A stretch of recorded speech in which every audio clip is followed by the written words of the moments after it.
Bonjour madame, j'espère que vous allez bien.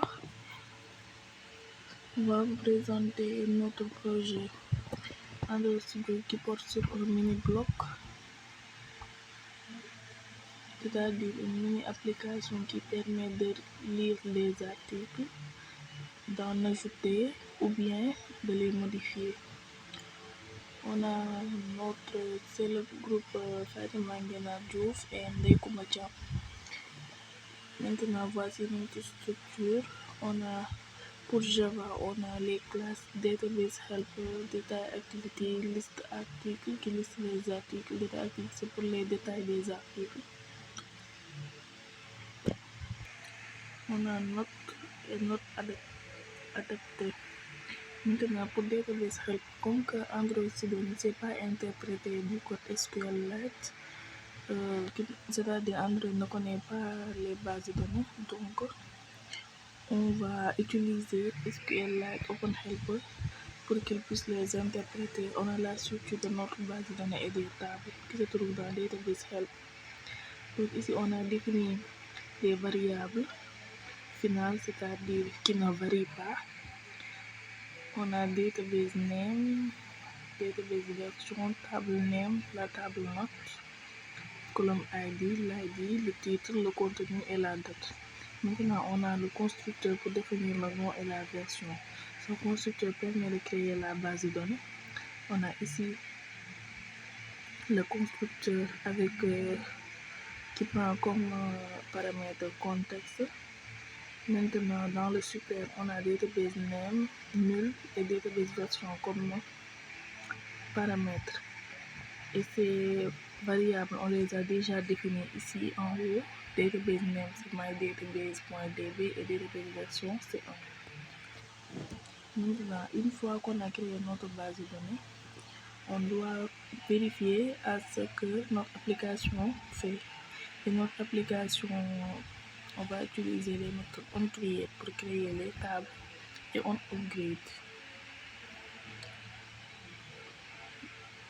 Pour la création des tables, la classe SQL Database contient des méthodes permettant d'exécuter les requêtes SQL fournies.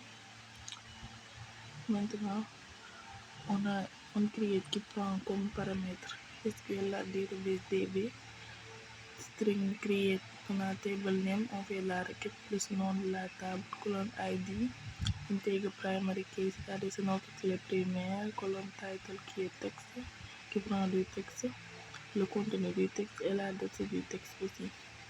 Donc on fait db exec SQL, puis le nom de la requête. Maintenant, exec SQL permet d'exécuter les requêtes qui ne retournent pas de résultat. On fournit une chaîne de caractères qui contient notre requête SQL pour faciliter l'utilisation. Maintenant, on a la méthode onUpgrade. Dans la méthode, la table, on exécute une requête qui permet de supprimer si la table existe déjà chez l'utilisateur ou au cas où l'application a déjà été installée. Donc ici, on a comme requête drop table if existe plus table name, on fait db exec parce qu'elle ne retourne rien. Et on create db, c'est-à-dire si on supprime la table, on a la méthode onCreate pour créer une nouvelle table. On a la méthode insert de type void, on utilise une méthode de SQL la database pour exécuter les requêtes. On a void insert qui prend en paramètre le titre, le contenu et la date. Donc, on a créé une variable SQL, donner le privilège à cette variable. On va donner l'accès en lecture ou en écriture. Et ici, comme on écrit, c'est-à-dire on insère de nouvelles données, on va faire get writable database. Maintenant, content value nous permet d'insérer des occurrences où nous voulons mettre notre table en instance. On a put qui prend deux paramètres, le nom de la colonne et la valeur. Et la méthode insert à le nom de la table où on effectue l'insertion. On a table name, new value et db close qui permet de fermer la connexion pour protéger notre base de données. Donc voilà main activity, c'est-à-dire la page principale. On va aller directement dans les fonds. Dans les fonctions, ici on a void ajouter note, c'est-à-dire qui nous permet d'ajouter de nouveaux articles.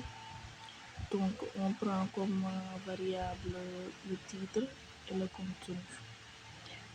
On a une méthode qui permet d'obtenir la date actuelle. Voilà, avec ce format-là, on insère la note dans la base de données. Avec insert note into database, on affiche la liste des articles avec le bouton retourner. Et puis on clique sur le bouton retour. Et ce bouton passe de main activity à liste activity. Et on a la méthode start activity qui permet à l'utilisateur, une fois qu'il a inséré, de retourner à la page listée articles pour voir si l'ajout a été un succès. Donc on a l'insertion d'articles, on a le titre, le contenu et la date. On a database helper, insert note, titre, contenu, date. On a note adepte qui est un tableau de notes qui hérite de array adapter qui permet d'enregistrer plusieurs éléments à la fois dans un tableau. Maintenant, les éléments dans cette classe note-là qu'on l'a mis, on aura l'ID, le titre, le contenu, la date. Et qui va nous retourner le nouvel ID, le nouvel titre, le contenu, mais aussi la date. Donc ici, on a un tableau de notes, c'est-à-dire un tableau d'articles.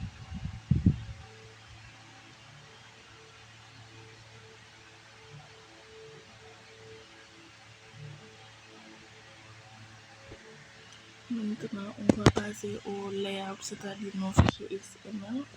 Ici, on a les drawables qui nous permettent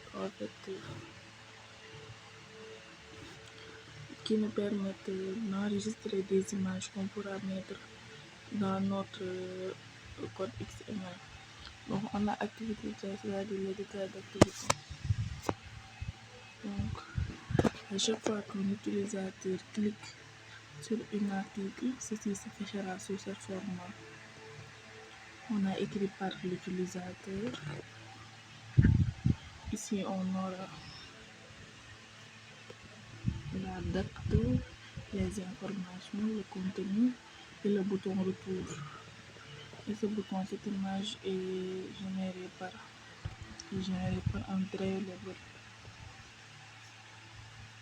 On a pour lister articles ici.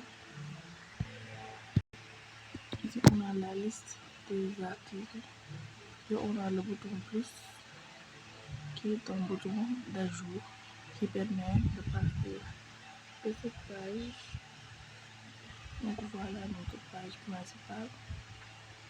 On a ajouté un article, le contenu ajouté. Ici, on clique sur ajouter et il l'ajoute dans la base de données. Et ce bouton fait un retour sur liste où on doit trouver notre nouvel article.